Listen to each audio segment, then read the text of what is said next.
Hey everyone, and welcome to the channel. My name is Ash, and I'm here with a review of Reverie Sweet as Edition on Xbox. Now, this game originally released, I think, a handful of years ago, and they updated it, they improved it with this Sweet as Edition, released it onto the Switch, and it's now finally been ported over to Xbox and PlayStation consoles.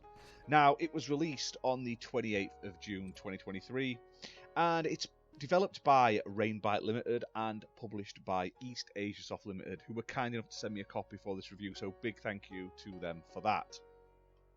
Now, this game is a sort of RPG-esque game, 16-bit pixel graphics that heavily reminds me of playing like the old school Zelda games on the sort of NES and SNES, that sort of era of games. It looks great, it's got bright, colourful sprites that pop from the screen, nice chunky sort of character and enemy designs and stuff like that I really love. And overall, I ended up having a lot more fun and enjoyment out of this game than I actually went into it thinking I would. There's quite a lot to it, and I was expecting it to be a much shorter game than what it actually was.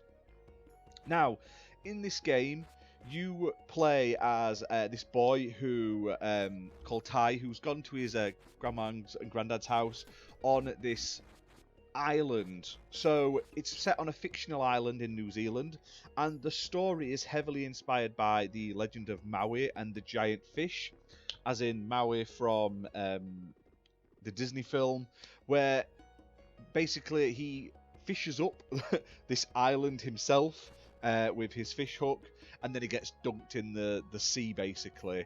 The story-wise, it's okay. That's probably the weakest point of it, but like I say, the game is still really fun. Now, the core gameplay is dungeon-based, so there are 6 dungeons to fight your way through. You're gonna have traps. You're gonna have like enemies to fight. You're gonna have locked doors you've got to find the keys for and stuff like that. And they all sort of come to a head with a really cool boss battle, and you know the sort of game you're getting into when the first boss is basically a sort of possessed washing machine. Do you know what I mean? Like, you know how this game's gonna go.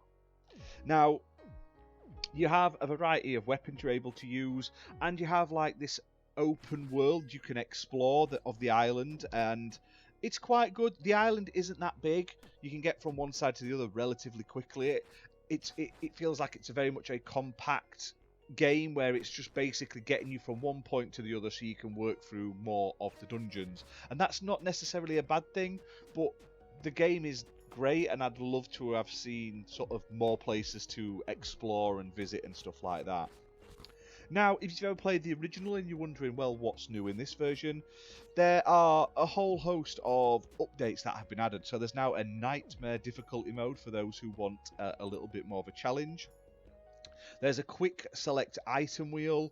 There's a stamp system, which is basically an achievement system, but they pop in the game as well as obviously on your trophies and your Xbox achievements.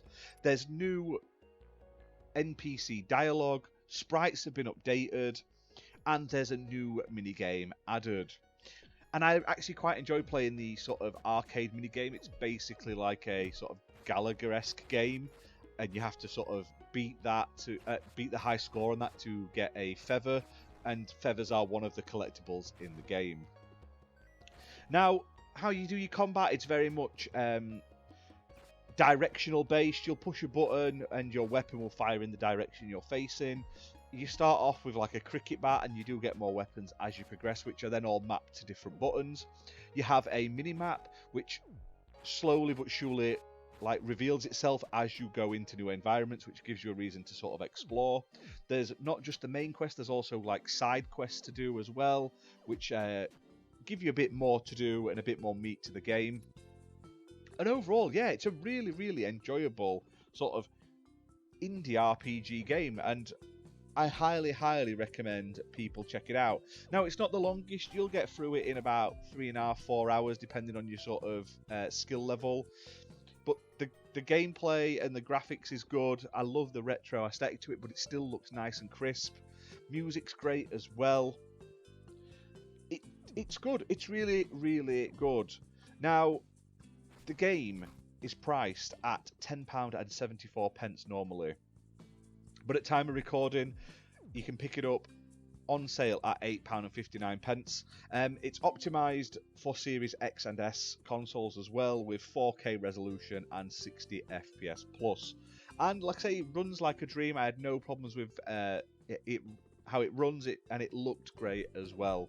So if you want like an old school sort of classic dungeon exploring style game, but in a bite-sized chunk, definitely check this game out. But that's it for this video, guys. Hope you've enjoyed it. If you have, hit that like button, hit subscribe, and we'll see you soon for more content. Bye for now.